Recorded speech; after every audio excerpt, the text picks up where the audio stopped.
Kalau nate guys dalam satu seminar ahli sunnah wal jamaah, misalkan bener sejarah. Kenapa tahu-tahu kita ini merasa sunni? Dan setelah merasa sunni seakan-akan kita ini paling benar, atau yang di luar sunni adalah salah. Padahal kita tahu Islam dimulai dari Muhammad. Istilah Islam populer itu mulai Nabi Muhammad. Meskipun secara sejarah istilah itu dimulai Nabi Ibrahim, tapi mulai populer itu era Nabi Muhammad. Kemudian Nabi Muhammad itu sebagian riwayat hanya ngendikan ketika banyak firqah, itu yang benar adalah ahli sunnah wal jamaah. Ketika Nabi ditanya wama alamatu dzalik atau manhum dzalik ya Rasulullah, jawab Nabi ma ana alaihil yauma wa ashabi, ya satu kelompok yang mengikuti perilaku saya dan perilaku para sahabat saya. Tapi ya dawuh begini itu kan nggak jelas, artinya nggak jelas itu ya sahabat yang mana? Wong sahabat itu nak era Abu Bakar anute gampang era karuan, wong anane mau Pak Abu Bakar. Era Umar enak anut era karuan, jenenge anane mau Pak Umar tok. Era Utsman jek rada enak. Bareng era Ali sahabat sing ndi? Sayyidina Ali bentrok ambek Muawiyah, ki anut sing ndi? Jare kelompok Ali sahabat sing bener Ali, jare kelompok Muawiyah ki anut sing ndi? Ki anut Ali kudu buak Muawiyah, anut Muawiyah kudu buak Ali. Anut P3 kiai ini iku nak PKNU iku kudu buak salah si sitok. Lane nak kiai PKNU pidato wong kudu anut kiai, sampun mbah anut kiai tapi mboten jenengan tepaan kiai kula P3. Anggo sing P3 yang ngono wong kudu anut kiai pun mbah kula pun anut kiai cuma tepaan kiai kula PKNU. Lah padha era sahabat ki ngoten. Aku wis anut sahabat tepaan sing tak anut Sayyidina Ali. Jare pengikut Muawiyah aku ya anut sahabat cuma sing tak anut Muawiyah. Bar tak niki pun buletan bro. Lah semenjak iku wis bulet-buletan. Lah ning dinggon angger sejarah iku wis bulet. Wong sok suci itu paling bahaya dalam sejarah. Eling-eling santri sing khusuk-khusuk. Mulane mboten niki sejarah. Mulane Kiai Memun, kiai-kiai ngalim rata-rata gedeng santri khusuk dalam hal sejarah.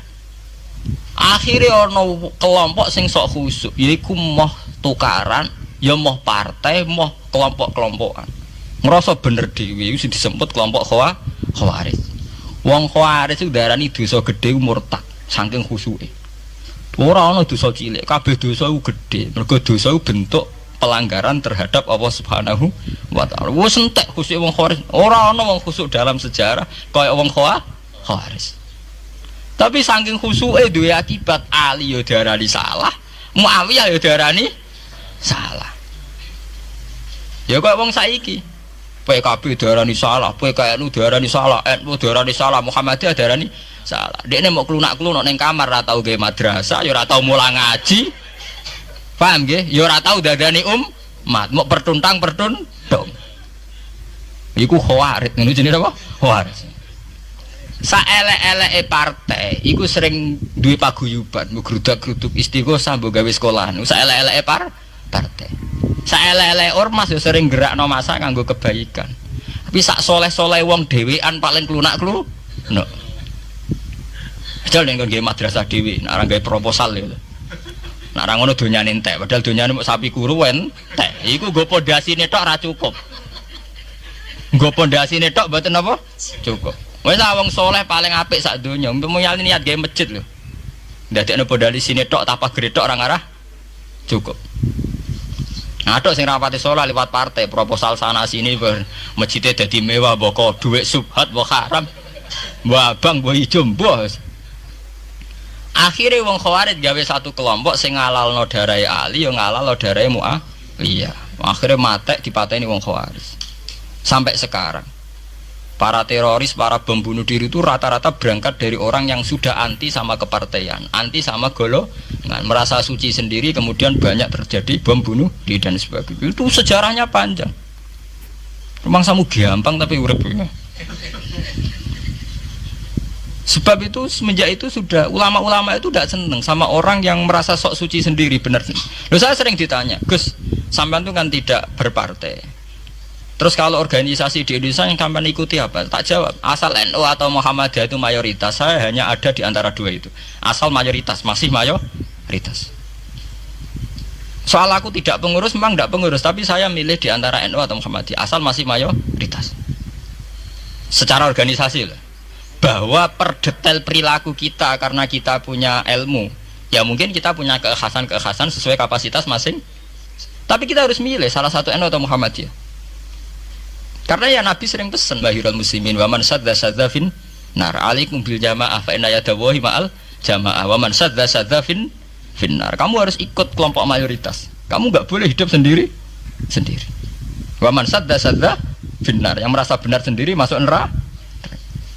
Ya karena itu tadi ada madrasah karena dibikin kelompok NU. Nanti ada sekolahan modern yang menjadi izzatil Islam wal muslimin melawan wong Kristen atau wong fasik, ya sekolahan Muhammadiyah. Ngerono madrasah, ono turutan, ono agar penceng jasane wong NU. Ono sekolahan sing iso bersaing mbek non muslim wae Muhammadiyah. Ya itu saja kita. Karena kalau tidak direduksi begini, kita akan ikut kelompok-kelompok kecil yang merasa benar sendiri. Misalnya kelompok-kelompok yang kecil-kecil sing aneh-aneh, itu kan mereka lebih orisinil. Tapi orisinil kelompok kecil tuh luwih ngeri. Misalnya kayak kemarin ada kelompok An-Nazir. An-Nazir mungkin dia bisa ngepas no dawe Nabi, yang sing rambutnya diping nih loh, sing tenggene japos bodone beda mek bodo kita. Saya tuh pernah melihat di Metro, ini cerita intelektual, pernah lihat di Metro wawancaranya ketua Jamaah An-Nazir. Itu dalam banyak hal memang mereka ingin memiripkan sama Nabi. Misalnya rambut dipilok, diping. Dalam sejarah sampean takok ahli hadis, memang Nabi Sayyidina Umar Bakar itu rambutnya apa di apa itu disemir. Terus mereka kalau sholat isya itu akhir, katanya Nabi kalau sholat isya sulusul lail dan sebagainya. Tapi apa sisi yang dari itu terus kemudian merasa persis Nabi?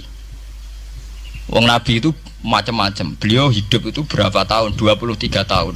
Semenjak beliau jadi Nabi itu ngalami kenabian pinten 33 tahun. Dan itu punya ikhwal-ikhwal yang rawan ada nasah mansuh. Seperti sekarang di Pondok Indramayu, di mana-mana ada satu kelompok yang anggap kehidupan sekarang itu adalah periode Makkiyah. Periode Makkiyah itu satu periode yang dimana sholat cek rapati wajib, zina rapati haram, nyabu rapati. Ya ada kelompok-kelompok di kota-kota begitu. Di kota-kota juga banyak orang yang sama orang zina itu biasa, sama orang nyabu biasa. Mereka sendiri tetap mengharamkan zina, tapi nggak perlu dilawan. Sehingga polemik ketika FPI begitu, ada yang mengatakan periode sekarang itu mirip Makkiyah, di mana kemungkaran nggak perlu dilawan, yaitu bil hikmati wal mau'izatil hasanah. Ada orang yang menafsirkan Islam sekarang itu sudah periode Madaniyah, sehingga kemungkaran harus dilawan. Yang kayak FPI itu yang anggap sekarang sudah periode Madaniyah.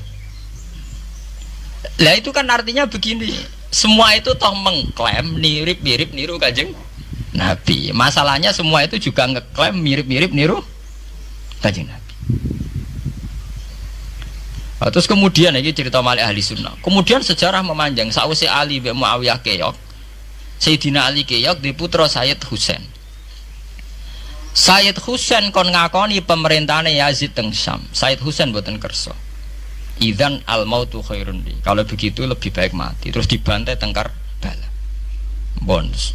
Ketika dibantai di Karbala malah melahirkan trauma lagi. Wong Islam sing model tipikal Sunni tetap melok Yazid. Tipikal Sunni bukan Sunni, tipikal Sunni. Artinya melok Yazid, wes ora usah dituntut dendam, malah ra ono bare. Akhirnya gak dendam. Kelompok Syiah iku apa-apaanan, putune Nabi kapundhut kok dingin-dingin saja. Kudu ono revolusi, akhirnya revolusi. Ngelahirno kelompok Syiah kanthi sak mangke. Karena kelompok Syiah itu berangkat dari tragedi Husain, semua penanggalan Syiah mengacu 10 Muharram di tanggal kabudute Sayyid Husain, dan revolusi Syiah selalu mengacu kebangkitan Sayyid Husain. Lah ahli sunnah mulai dulu karena melihat fenomena sing macam-macam wis pokoke kaya wong Indonesia saiki. Tenan mboten derek-derek mulai dhisik. Begitu terus sejarah sampai lahirnya sejarah intelektual.